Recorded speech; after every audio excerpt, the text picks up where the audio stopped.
80,000 ಕೊಟ್ಟು ನಾಯಿ ತಂದನ ಮಲ ಹಿಡಿಲಕ್ಕ. ಹೌದು. ಅದಕ್ಕೆ 2 ಹೊತ್ತು ಜಳಕ ನಾಯಿಗೆ ಹಾಕ್ತಾನ. 2 ಹೊತ್ತು ಜಳಕ 3 ಹೊತ್ತು ಊಟ. ಹೌದು. ಹಾಲ ಚಜ್ಜಕ ಬಾಳಿಕಾಯಿ. ಹೌದು. ಈಗ ಹಾಕ್ತಾನ ನಾಯಿ. ಈಗ ನಾಯಿಗೆ 3 ಹೊತ್ತ ಹಾಕ್ತಾನ. 2 ಹೊತ್ತು ಜಳಕ ಮಾಡಿಸಿ 3 ಹೊತ್ತು ನಾಯಿಗೆ ಊಟ ಮಾಡಿಸ್ತಾನ. ಹೌದು. ಅದಕ್ಕೆ ದಯವಿಟ್ಟು ಇಲ್ಲಿ ನಾಯಿಗೆ ಉಣಸವ್ರು ಯಾರು ಇಲ್ಲ, ತಾಯಿ ಉಣಸವ್ರು ಯಾವ್ದಿರಿ. ಹೌದು.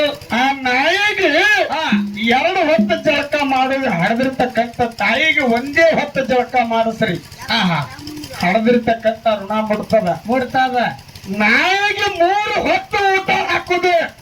ತಾಯಿಗೆ ಹಡದಿರ್ತಕ್ಕಂಥ ತಾಯಿಗೆ 2 ಹೊತ್ತು ಊಟ ಹಾಕ್ರಿ. ನಾವು ಹಡದಿರ್ತಕ್ಕಂಥ ನಮ್ಮ ಋಣ ತಾಯಿಗೆ ಮುಟ್ತದ ಅಂತ ಹೇಳ್ಯಾರ. ಹೌದು. ಹೌದು. ಹೌದು. ಖರೆ ಅದ್ರಿಪ್ಪ. ಹಿಂಗ ತಾಯಿ ಮಗ ಕೇಳದಾತ ತಾಯಿಗೆ. ಏನಂತ ಕೇಳಿದ್ರಿಪ್ಪ? ಹೌದು. ನೀ ಹಡದಿರ್ತಕ್ಕಂಥ ಋಣ ಏನ್ ಮಾಡಿದ್ರೆ ಮುಡ್ತದ ಅಂತ ಕೇಳ್ದತ್ತ ಮಗನಿಗೆ. ಅವಾಗ ಮಗ ಕೇಳ್ದ ತಾಯಿಗೆ. ಅವಾಗ ಏನ್ ಹೇಳಿದ್ರು ತಾಯಿ? ತಾಯಿ ಅಂದವತ್ತ ಏನಂತ? ಅಲ್ಲೋ ಯಾಕೆ ಕೇಳಕತ್ತಿ ಅಂದಾಗಿಲ್ಲವ. ಹೌದು. ನನ್ನ ಹಡದು ಮರತೆ ತೋರಿಸಿದಿ ಋಣ ಮುಟ್ಟಿಸ್ಬೇಕಂತ ಮಾಡೀನಿ, ಏನ್ ಮಾಡಿದ್ರೆ ಮುಡ್ತದ ಅಂದಾಗ ತಾಯತ್ತ ಏನಂತ? ಇಲ್ಲಿ ನನ್ನೂರದಿಂದ. ಹೌದು. ನಮ್ಮ ಮನೆದಿಂದ ಹೊತ್ತಗೊಂಡ ಕಾಶಿಗೆ ಹೋಗಿ ಕಾಶಿ ಯಾತ್ರೆ ಮಾಡ್ಕೊಂಡು ಹಳ್ಳಿ ಮನಿ ಹೊತ್ಕೊಂಡ ತಂದು ಇಳಿಸಿದಿ ಅಂದ್ರ ನಿನ್ನ ಋಣ ಮುಟ್ತದ. ಹಡದಿರ್ತಕ್ಕಂಥ ಋಣ ಮುಟ್ತದ ಅಂದ್ರ ಇದೇ ತರದ ನಮ್ಮ ಅವು ಹೊತ್ಕೊಂಡು ಹೋಗುದು ಅಂದವ. ಹೌದು. ಹೌದು. ಹೌದು. ಯಾಕೆ ಹೋಗಲಕ್ಕ ತಯಾರಾಗಂದವ. ಮುದುಕಿ ರೊಟ್ಟಿ ಪಲ್ಯ ಎಲ್ಲ ಹಿಂಡಿ ಎಲ್ಲ ಕರ್ಚಿಕಾಯಿ ಮಾಡ್ಕೊಂಡ ಭಕ್ತಿ ಮಾಡ್ಕೊಂಡ ತಯಾರಾಯ್ತು. ಹೌದು. ಮಗ ಮನೆ ಮುಂದೆ ತಾಯಿನ ಹೊತ್ಕೊಂಡ ಹಗಲಿ ಮ್ಯಾಗ ಹೊತ್ಕೊಂಡ್ ಎಲ್ಲಿಗೆ ಹೊಂಟ್ರಿಪ್ಪ? ಹೊತ್ಕೊಂಡ ಮುಂದಿಲ್ಲ ಹಳೆಕ ಹೋಗ್ತಾ ಹಳೆಕ್ ಹೋದ ವಾಕ್ಯ ಆಯ್ತು. ಮುದುಕಿ ಮ್ಯಾಲ ಕೂತಾಗ ಹೌದು ಕೆಳಗಿಳಿಸದ ತಾಯಿಗೆ. ಹೌದು. ಇಳಿಸಿ ದಮ್ಮ ಆರಿಸ್ಕೊಂಡು ನೀರು ಕುಡಿದು ಮತ್ತೆ ಹೊತ್ಕೊಂಡ ಮತ್ತೆ ಹೊಂಟ. ಅಂದ್ರೆ ಇದರಂತೆ ಇಳಿಸಿ ಹೊತ್ತುಕೊಂಡು ಹೋಗಾಗ 6 ತಿಂಗಳು ಇಳಿಸಿ ಹೊತ್ತುಕೊಂಡು ಹೋದ. ಇಳಿಸುದ ಹೊತ್ಕೊಳ್ಳೋದು 1000 ಸಲ ಇಳಿಸುದ 1000 ಸಲ ಹೊತ್ತಕೊಂಡ 6 ತಿಂಗಳು ಹೋಗುದ 3 ತಿಂಗಳು ಹೋಗಾಗ.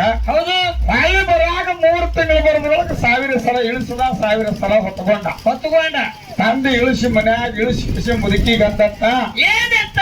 ತಾಯಿನ ಮನ್ಯಾಗ ಇಳಿಸಿ ಚಪ್ಪಲಿಗೆ ಹೊರದತ್ತ. ತಾಯಿ ಮುಡ್ತು ನಿನ್ನ ಋಣ ಅಂತ ಹೇಳಿ ಮನ್ಯಾಗ ಕುಂಡ್ರಿಸಿ ಚಪ್ಪಲಿಗೆ ಹೊಳ್ಳಗತ್ತೆ ಮಗನ ಆತತ್ತ ಮುದುಕಿ. ಮುಟ್ಟಿದಿನ ಇನ್ನ ಮುಟ್ಟಿಲ್ಲ ಋಣ ಆತತ್ತ. ಯಾಕವ ಹೊತ್ಕೊಂಡು ತಂದಿನಿ ಯಾಕೆ ಮುಟ್ಟಿಲ್ಲ ಅಂದಾಗ ಮಗನ ಕಾಶಿಗೆ ಹೋಗಾಗ ಹಳ್ಳಿ ಬರಾಗ. ಹೌದು. ಆದಾಗ ಎಷ್ಟು ಸಲ ಇಳಿಸಿ ಹೊತ್ಕೊಂಡಿ ನನಗೆ ಲೆಕ್ಕದನೋ ಅಂತ ಕೇಳ್ತತ್ತ ಮುದುಕಿ. ಇಲ್ಲವ. ಹೌದು. ನನಗೆ ಇಳಿಸಿಲ್ಲ ನಿನಗ. ನಾ ಇಳಿಸಿದ್ರ ಎಷ್ಟು ಲೆಕ್ಕ ಇಟ್ಟಿನಿ ನಾನು. ಹೌದು. ಎಷ್ಟು ಸಲ ಇಳಿಸಿದ ನಿನ್ ಲೆಕ್ಕದನು ಇಳಿಸಿ ಹೊತ್ಕೊಂಡು ಹೋಗುದಲ್ಲಪ್ಪ. ನಾನು ನಿನಗೂ ಒಮ್ಮೆ ಹೊತ್ಕೊಂಡಿನಿ ಅಂದ್ರ 9 ತಿಂಗಳ 9 ತಾಸು 9 ಸೆಕೆಂಡ್ 9 ನಿಮಿಷಕ್ಕೆ ನಿನಗೆ ಕೆಳಗಿಳಿಸಿನಿ. 7 ತಿಂಗಳು 6 ತಿಂಗಳದಾಗ ಕೆಳಗಿಳಿಸಿದೀನಿ ಅಂದ್ರೆ ಸತ್ ಹೋತಿದ್ವ ಕುರುಸಾನ ಮಗನ ಅಂದ್ರೆ. ಹೌದಾ? ಹೌದು. ಹೌದು. ಅದಕ್ಕ ಏನು ಮಾಡಿದ್ರು ತಾಯಿ ತಂದಿ ಋಣ ಮುಡ್ಸುದಾಗಲ್ಲ ಬಂಧುಗಳೇ. ಹೌದು. ತಾಯಿ ತಂದಿಗಿರುತ್ತಲ್ಲ ಒಳ್ಳೆ ನಡ್ಕೊರಿ, ಒಳ್ಳೆ ಊಟಕ್ಕೆ ಕೊಡ್ರಿ, ಒಳ್ಳೆ ಸಂರಕ್ಷಣೆ ಮಾಡ್ರಿ ಅಂತ ಹೇಳಿ ನಮ್ ವಿನಂತಿ ಐತಿ. ಮುಂದ ತಾಯಿ ತನ್ನ ಮಗ ಹೆಂಗ ಹೊರಗೆ ಹಾಕ್ತಾನ ಹೆಂಗ ಹಾಕ್ತಾನ್ರಿಪ್ಪ? ಮಾಡೋದೇ ಮಾತು ಕೇಳಿ